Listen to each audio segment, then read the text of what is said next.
It's time for the extinction of apathy. I say we all take it out to the shed and beat it with a shovel. And it would serve as a message to its friends, ambivalence, blissful ignorance, and naivete. Only 36.6% of eligible Americans voted in the last election, and of those, 25% voted for write-in candidate D's nuts. We don't have time for this kind of apathy. I'd rather someone violently disagree with me than be apathetic. What do you do with apathy? There are no apathy rallies. What do we want? We don't know. When do we want it? You tell us! As Howard Zinn once said, you can't be neutral on a moving train. Or as I once said, you can't be standing there picking the dingleberries at your butt while the country comes crumbling down under the weight of massive corporate greed and systematic, jingoistic, brash, unbridled regression. Granted, Zinn's version was a little more succinct and eloquent, I think, but what I lack in eloquence, I make up for with brash, unbridled aggression. But it's true. You can't be neutral when your mother's pension is stolen and your sister's dreams are repossessed. You can't be blissfully ignorant while your brother is sent to wage war across the world in order to make a country safe for Disney's child laborers. I can't wait for a Disney exec to trot out at a press conference and go, listen, those kids need a quiet environment in which to do their sewing, all right? We had no choice but to get rid of the locals because our child laborers, I mean miniature associates, can't work with all the distractions. Don't get me wrong. Apathy had a good run, right? We had some swell times together. Remember grunge? Remember T-shirts that said, do I look like I give a f***? Right? Remember happy-go-lucky sitcoms like Friends, where they all lived in million-dollar New York apartments with whimsical jobs they never had to show up to, so they could just sit around and laugh and laugh and laugh.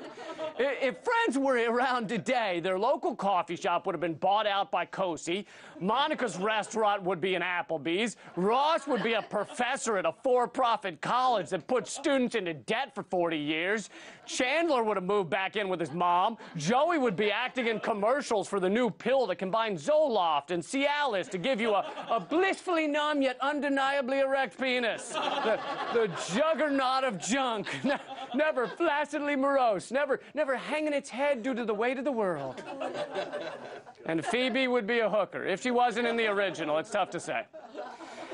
And people who don't suffer from apathetitis of the cranium do have an impact. This week alone, President Obama vetoed the Keystone XL pipeline, and the FCC announced yesterday that the internet would be reclassified as a utility, thereby protecting net neutrality for the moment and preventing major corporations from slowing or blocking people's access to the internet. Neither of these things would have happened without the tireless efforts of activists, doing things like blocking driveways, occupying FCC meetings, showing our wealthy rulers there are indeed real-life citizens who care about something other than why Katy Perry doesn't look like this anymore. Oh my God, what does she look like? Maybe a Shih Tzu? Also last week, Walmart announced they would be giving 500,000 U.S. employees raises to $9 an hour and then $10 in 2016. They only made this change because activists and organizers forced them to. I even showed my support by taking a dump in Walmart's electronics department. Luckily it was easy because all 40 display TVs were showing the Incredible Hulk movie. Any of them. Sure, $10 is not enough. It's a Hail Mary attempt to portray Walmart as anything other than a bastardization of the genuine human experience. But Walmart CEO did have a point when he asked how a single parent could possibly live on wages like that. He said, your toddler will just have to be a prodigy Taekwondo expert who signs a 3-movie deal for $6 million. Now, I will admit, I made up that quote. But that doesn't mean it's not a good plan. We're on a quest to be the best.